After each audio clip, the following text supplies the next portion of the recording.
Hello, and welcome to this week's installment of Ask a Historian. I'm Matthew Wilkinson, historian with Heritage Mississauga. Each week we're asking residents to send in their stories, their questions, their curiosities, and we'll have a chance to explore some of them here on Ask a Historian. And together, as we cope with these interesting times and the challenges presented by COVID-19, and as we all work from home and try to make the best of the situation, we can take this moment in time to explore the story and the history of the wonderful city of Mississauga. Be well, and thank you also to our frontline workers, our emergency personnel, and particularly in this week, during Nurses Week, thank you to our nurses who are working so very hard to keep all of us safe and healthy. Thank you.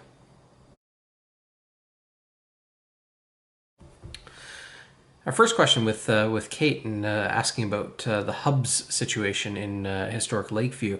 An interesting moment in time that really did challenge the people of Lakeview and the surrounding area, bilking many out of their hard-earned savings and really almost ruined a community. Those with nefarious aims and goals of seeking to defraud and take advantage of others' goodwill.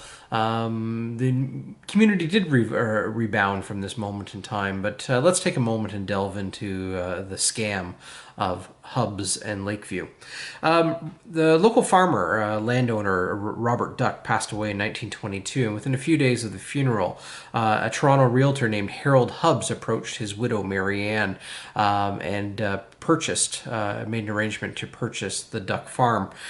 With only a few days within the purchase of the Duck farm in Lakeview, Hubbs began to advertise building lots for sale in a development or subdivision that he would term Lakeview Park. The timing was right. 1922. It's on the cusp of the Roaring Twenties. Lakeview is along two major transportation networks, particularly that associated with Lakeshore Road.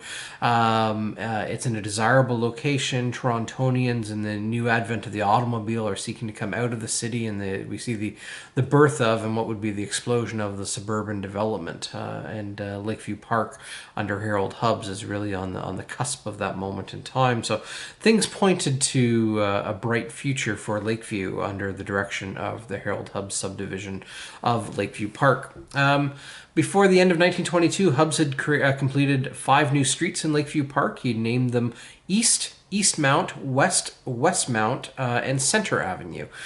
Some of those street names remain on the landscape today. Some of them have been renamed over time. Center Avenue is now known as Greaves Avenue. Connecting east, those are north-south roads. Connecting east-west roads in the Lakeview Park subdivision were called 1st, 2nd, and 3rd Streets. Simply enough. 2nd Street has been renamed Gardner Avenue at one point in its history, but 3rd and 1st Streets still remain. Advertisements in the local newspapers, including the Toronto Daily Star, began to gather investors, people looking for suburban properties. People started to buy into the plan of what would be, or what was supposed to be, Lakeview Park. That was the beginning. A few houses started to be built, investors were contacted, returns were favorable, and then poof, Hubbs is gone. The stock market crashed, of course, in 1929, and Hubbs had set up a Ponzi scheme that left his investors with unpaid mortgages on half-built or unbuilt homes. There was a big scam involved. Those wanting to see their homes were brought to only a couple homes and told them that it was theirs. There were some 96 lots in the subdivision, yet Hubbs had sold and offered mortgages on 112 properties, and very little of it was ever built. An angry investor in 1929 contacted the police, and particularly Hubbs' secretary, Llewellyn Burlingham. Hubbs and Burlingham were arrested and placed on house arrest, and things then started to unravel even more in 1930.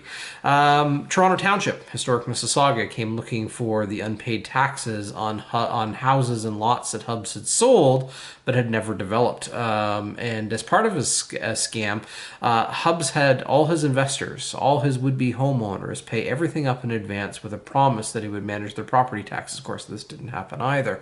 So a lot of unhappy investors, a lot of people out a significant amount of money. One of the scams of it was even selling owners on what was called wind insurance, which of course didn't exist, was simply another payment into the coffers of Hubbs and his nefarious crew that were assisting him. Again, Hubbs had laid out 96 lots in a subdivision, but had sold 112, and had only built about 8 to 10 houses therein, and the whole thing started to unravel relatively quickly. Hubbs and Burlingham were charged with conspiracy to defraud.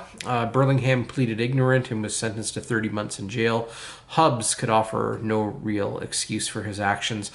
He faced 3 charges of fraud and 2 of false pretenses. He was found guilty on all charges and was sentenced to 6 years in prison. When it was worked out, he had collected over $797,000. This is, again, in 1930 dollars. So just under $800,000 he collected. That would translate into approximately $10.4 million today. Absolutely astronomical funds we're talking about.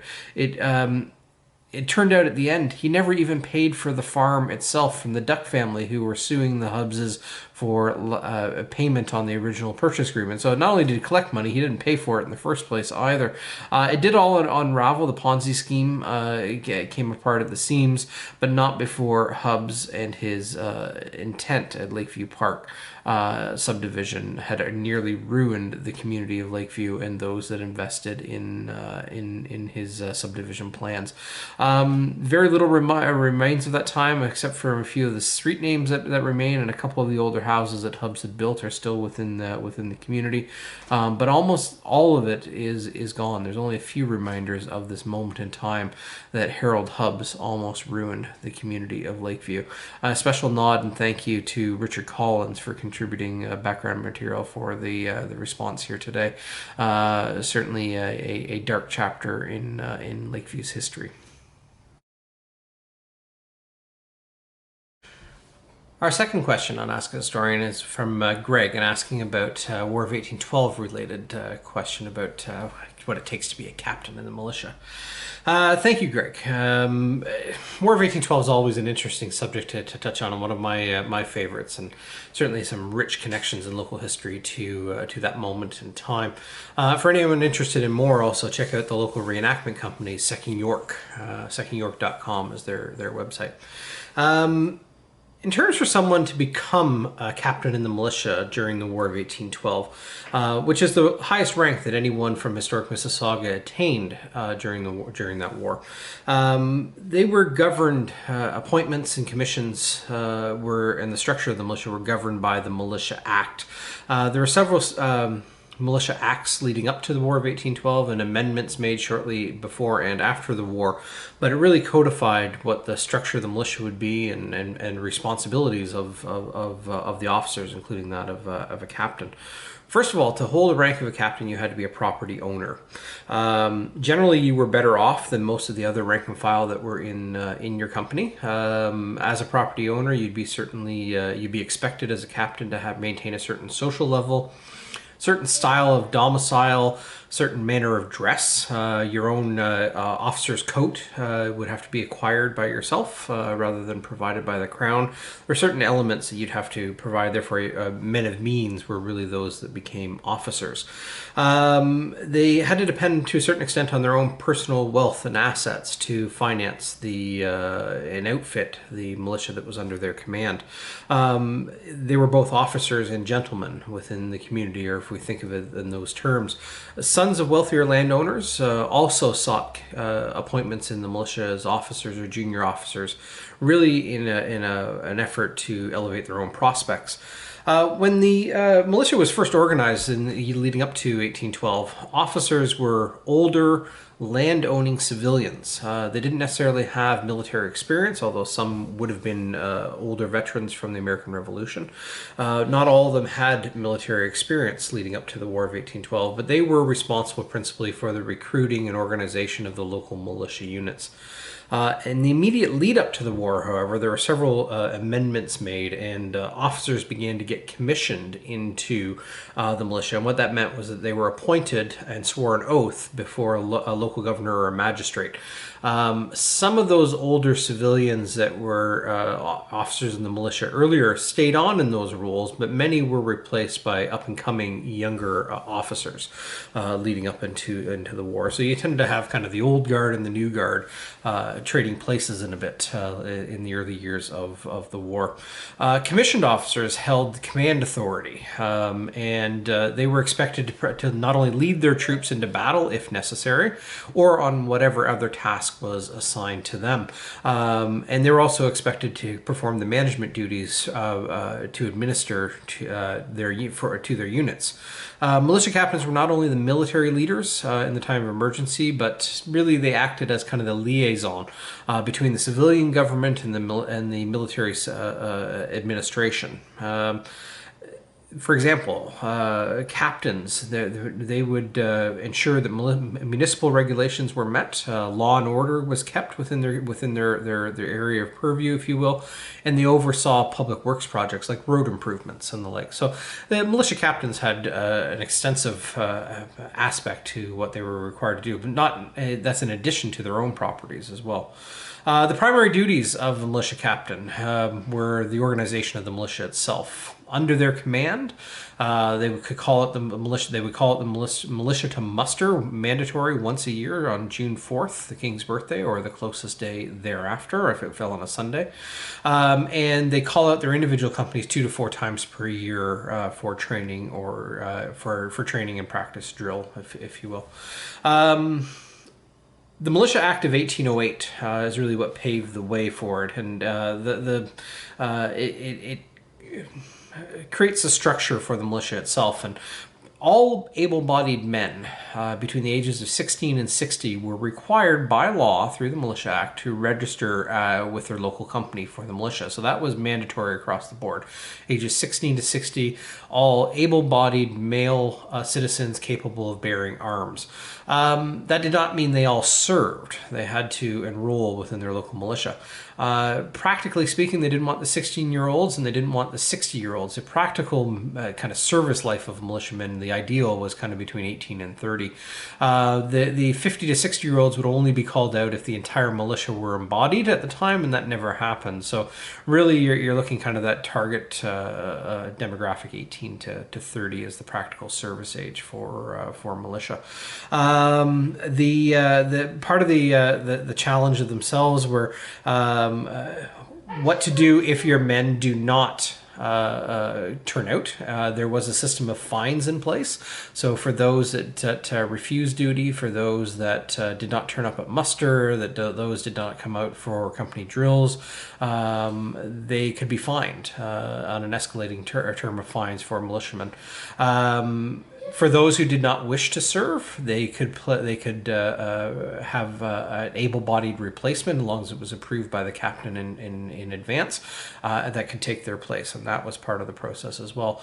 For those for what was considered the conscience of scruples, or for religious reasons, Mennonites, Tunkers, and Quakers, whose religious and belief practices forbade the taking up of arms, they were exempt from service but had to pay a fee, an annual fee. It was 20 shillings in time of peace and £5 per year at time of war. So not insignificant sums at the time.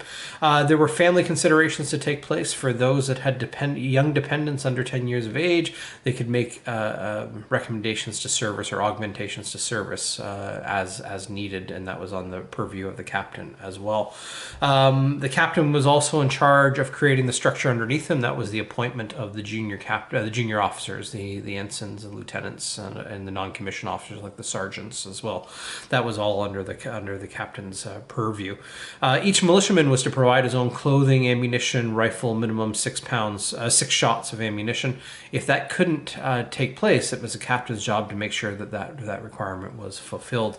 And so that was part of the challenge. Now, some of the other issues were outside of the fines for things like insulting an officer or not showing up for a time of a muster call. There were fees associated with that, penalties associated with that. For some of the bigger ones like desertion to the enemy, and traitorous activities in support of the enemy, they were dealt with more harshly. There were cases of executions that took place and criminal proceedings. We had a resident within historic Mississauga that fell under the traitorous consideration. Oliver Grace forfeited his property in 1814 as a result of whatever activities he was engaged in.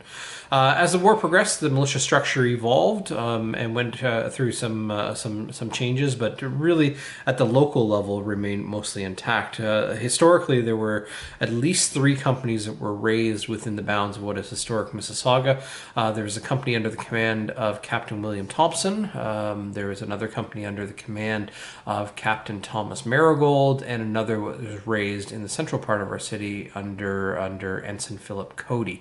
And so we had local variations within that of the men who served under those individual officers, but nonetheless those are kind of the cornerstones of involvement in historic Mississauga.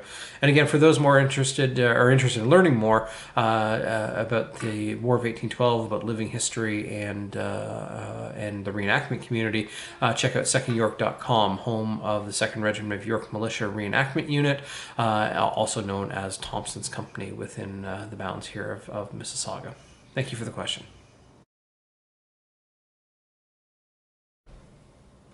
Our next question involves the historic cemetery or what used to be on the airport grounds at Pearson International Airport. And thank you, Diane, for the question. A question we've had a number of times over the years of the history of the Elm Bank Cemetery.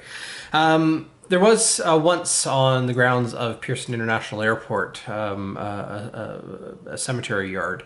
It has been relocated, but we'll delve into its history a little bit. Part of the historic Lost Village hamlet of Elm Bank, the former Elm Bank or Fifth Line Cemetery, was one of the last vestiges of that historic community. Nothing remains of it today. There was a little church, rectory and cemetery within the grounds of that churchyard.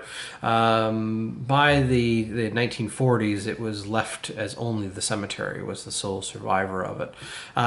The church itself, the original church on the property, was a log church. It was built in 1833, and it was replaced in 1885 by a brick structure, and that brick structure stood until 1932. The church was known by several names over its 99 years of existence, including the Fifth Line Church, St. Bernard's, St. Kevin's, and Church of the Sacred Heart. Over time, the old Catholic cemetery grew to contain over 300 burials.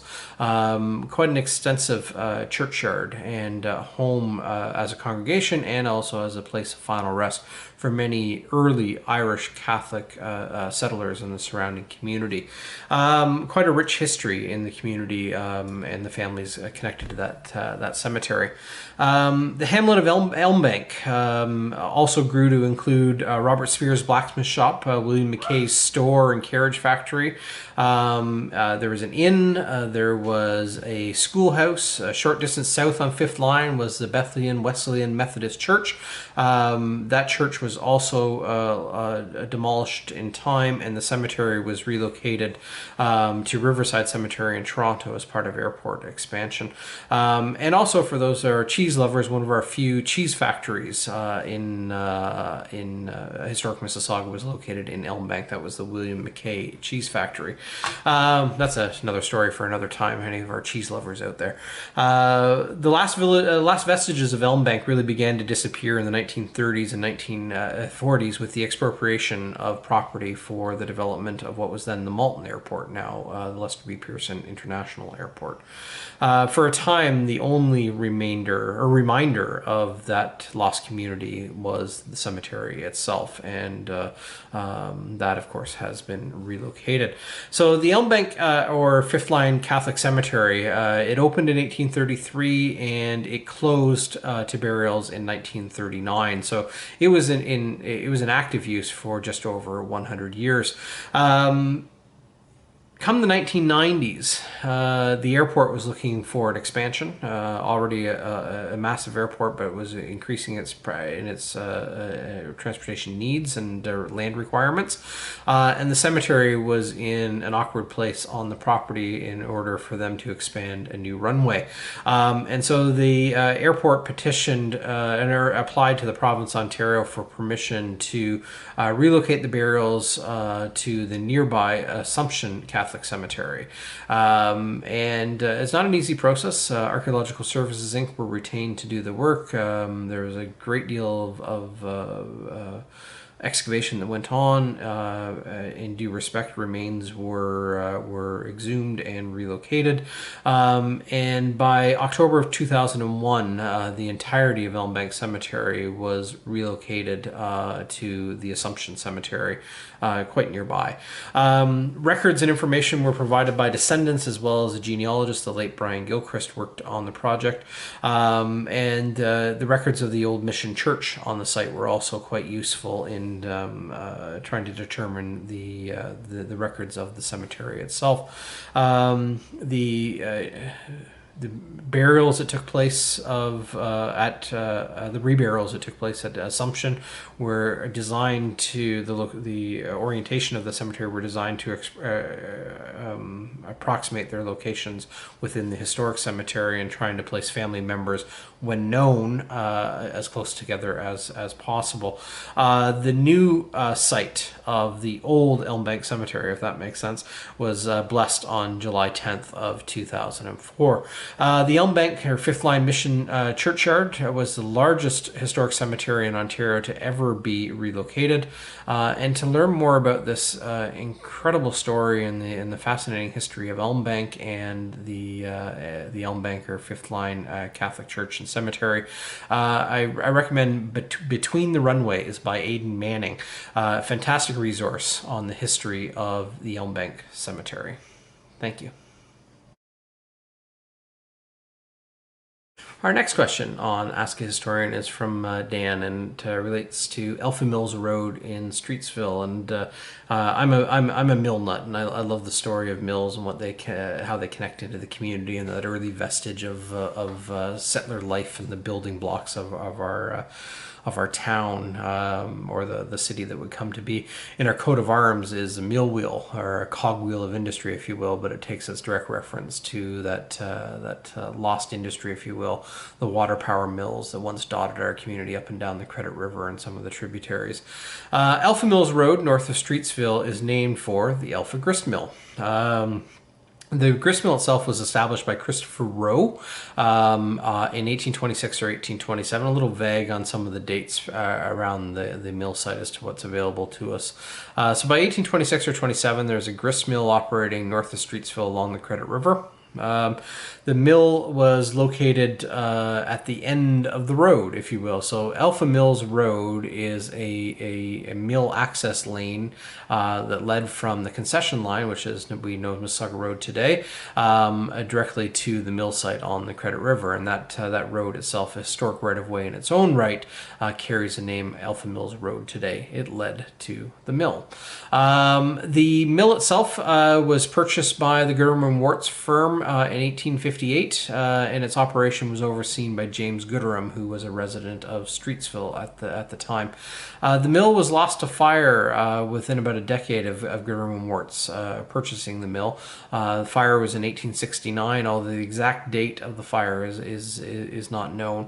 One story, however, reports the mill was intentionally burned by the company, and that was it was no longer needed, it was surplus, and they didn't want a potential competitor to purchase the mill and enter into competition with them. So rather than risk that, they simply burned the mill. That's a story that's been passed down.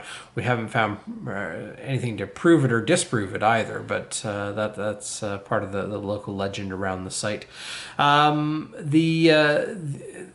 Today the mill site is unrecognizable. Even Alpha Mills Road doesn't actually go to the mill site anymore. It stopped short now. There's been a housing subdivision that's been built on the property. And along the Credit River there is no evidence of the mill site itself. So Alpha Mills has kind of been lost to history. The only reminder of it is the road name.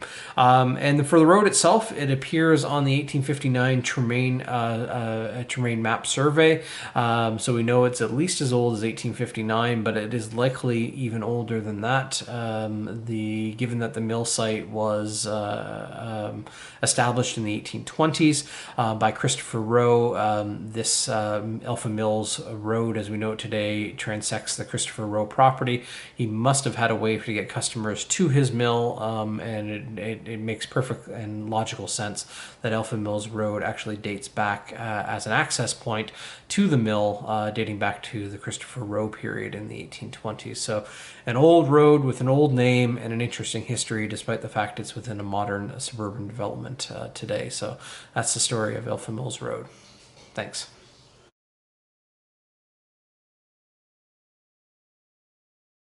Last November, I attended your event at LaGrange marketing the 40th anniversary of the Mississauga Miracle, which I remember very well as a little boy growing up in Port Credit with my friend Mayor Hazel McCallion. As you know, she evacuated over 200,000 people, which was the largest peacetime evacuation in the history of North America until Hurricane Katrina in 2005. It was carried out quickly, effectively, without one single death.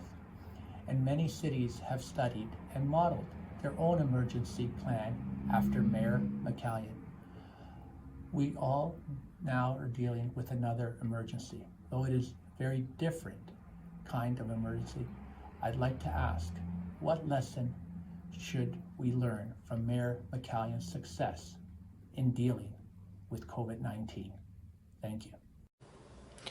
Our final question today comes from Rudy Cuzzetto, and thank you for the question, Rudy. It's always a bit of a delicate job when you ask a historian to look forward, and our strength is always in looking backwards. But just to answer the question, it can probably be summed up in a single word, and that's preparedness. They were prepared to respond to the crisis in 1979. And while few could forecast the challenges that were and the closures that have been brought on by the COVID-19 pandemic, what we're currently facing, the municipal framework was and is, again, prepared and organized to respond. Much like Mayor McCallion's press conferences in 1979 during the train derailment and the subsequent evacuation, Mayor Crombie has also been the voice of our municipal structure and response. And urging, much like Mayor Hazel did in '79, urging citizens to follow the recommendations and adhere to the temporary changes, all aimed at keeping our residents safe. So there are commonalities there. Mayor McCallion often said, do your homework. In other words, study the problem in depth, take advice and recommendations from those in the know, and balance a responsible response. We can see parallels in how our governmental and institutional institutions are responding to the current crisis. They are listening to the experts. They are making their decisions as best they possibly can on the information that is at hand. And that's what we hope for and expect from our elected representatives. And in both cases, in 1979 and today, from what we see, they're passing those challenges with flying colors. There's always bumps in the road, and there's always challenges to any decisions that are being made, but we can see that they're balancing the input that they have with the best available knowledge and tools at their disposal. And so, again, commonalities. Now,